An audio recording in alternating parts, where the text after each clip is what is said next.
The beginning of Elul, beginning of the zman of Elul. And what's Elul all about? Teshuvah.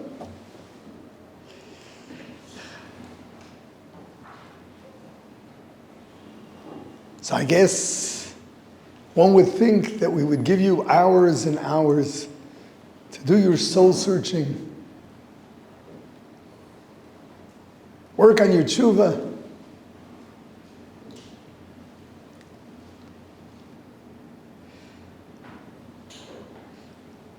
Doesn't seem to be that way on the schedule.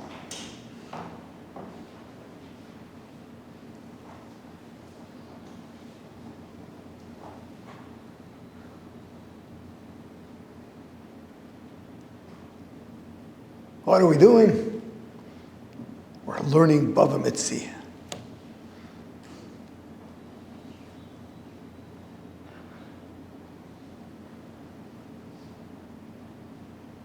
Okay. So you think we made a mistake? We sort of overlooked it. Besides, that's what all the yeshivas do anyway. But you know, we don't just do things because everyone else does. We're not like that here.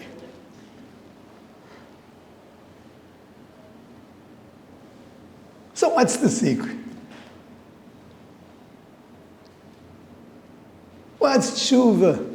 Teshuvah is coming back. Coming back to whom?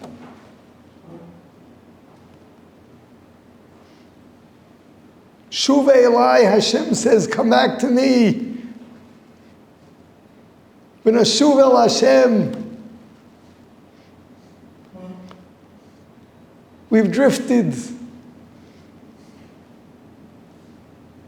Yeah. We know there's a creator.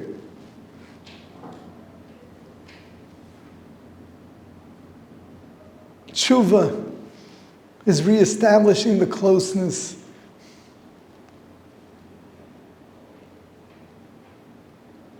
Reestablishing.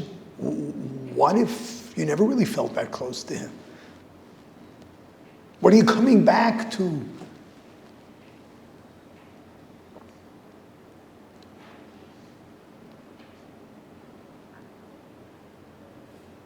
We know where our neshamas all come from.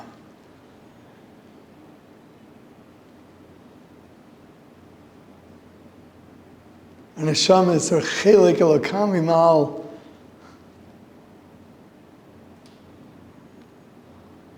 What that looks like practically, don't make a difference. The neshama is divine. The Torah describes it as Hashem blowing the neshama into Adam HaRishon.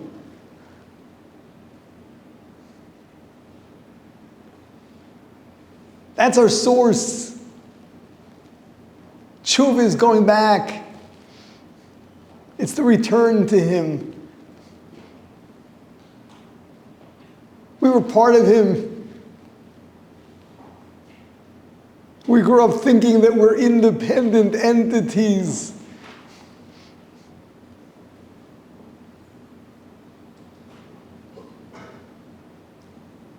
Teshuvah is coming back to Him, connecting.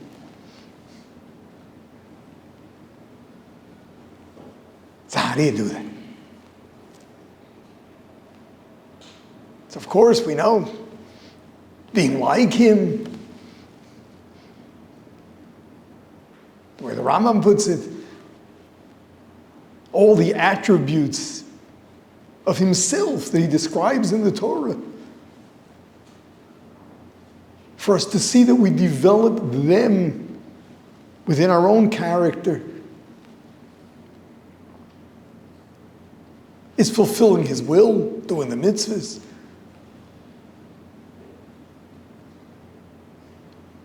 But there's one thing that's more powerful than all of that.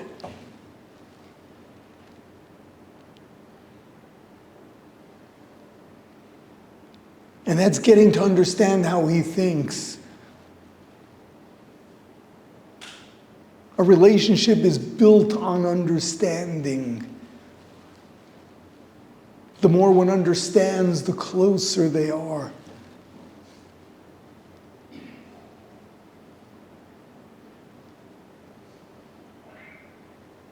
Immersing ourselves in studying Hashem's wisdom,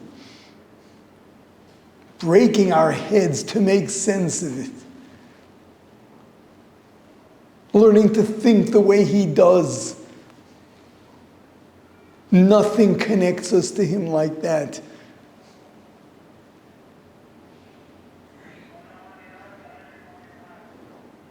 Now we speak of transforming every brain cell to be in sync with the way Hashem thinks. That's what Torah study is. And this is true of all the different parts of Torah. But it's especially true when it comes to the mishpatim. When it comes to those laws that, of course, the underlying reason is all the way up there. But at least we can relate to the issues. The case of Elul Metzias, returning lost objects.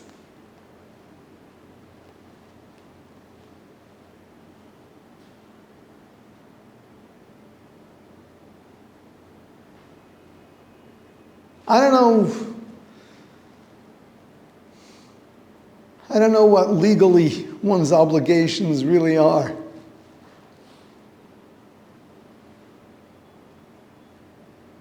I don't know if there are any laws here that deal with it.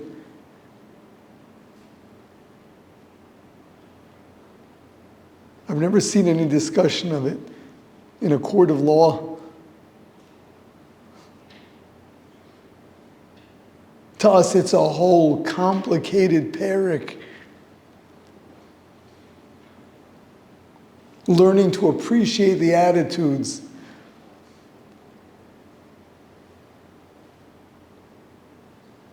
A lost object still belongs to its original owner.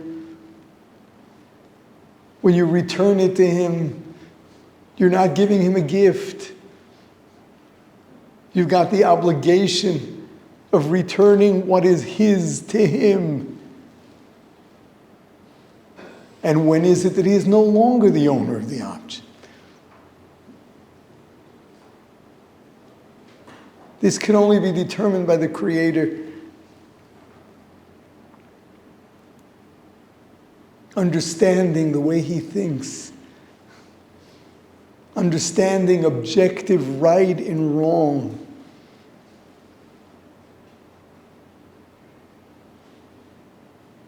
The Creator who created humans and created the concept of possession.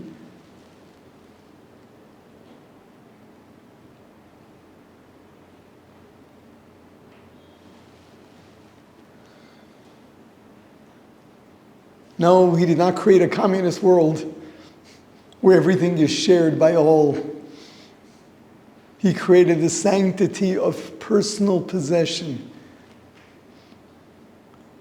and created the human being with the responsibility to respect that. And that personal possession that still endures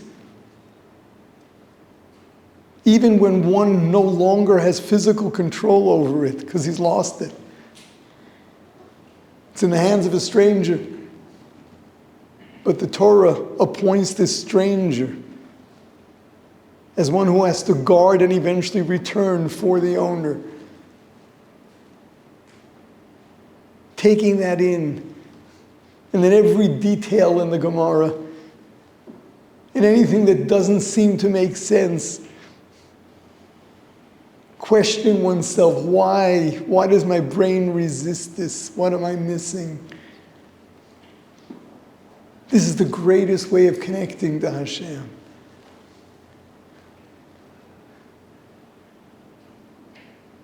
It's so important at the beginning of the zman that you remember why we are studying Torah. This is not law school.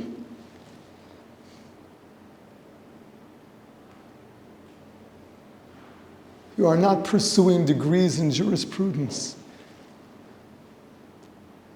You are pursuing a relationship with the Creator.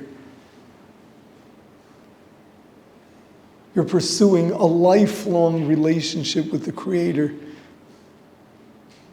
You're pursuing attaining the tools that will allow you to become closer and closer and understand Him on a deeper level. Keep growing that way. Becoming wise because you think like the Creator. That's what it's about. Oh, no better time than Elul. No better way to spend your Elul. Of course you've got to spend time thinking about your character, your midas. Of course you've got to spend time thinking about how your plans, goals, and behavior match up with the will of Hashem. But the bulk of your time is spent connecting to Him by way of His wisdom. Remember why you're doing this. True, it's the Jews' favorite pastime. We love wisdom, but there's reason for it. Because in truth, our greatest yearning is that closeness with the Creator. And His Torah is the best way to accomplish it. So have a great Elul. Work hard. Grow closer to Hashem. Become greater and greater. And then this is what ushers in the coming year. May the next year really be a year of greatness, a year of further growth and greatness in your closeness to Hashem, in your greatness as a Tselem Elokim, your greatness as what Hashem had in mind when He created the human being, Yisrael Asher B'cho Yispaer. Become great Jews, love Hashem, love His Torah, and of course, look forward to sharing it.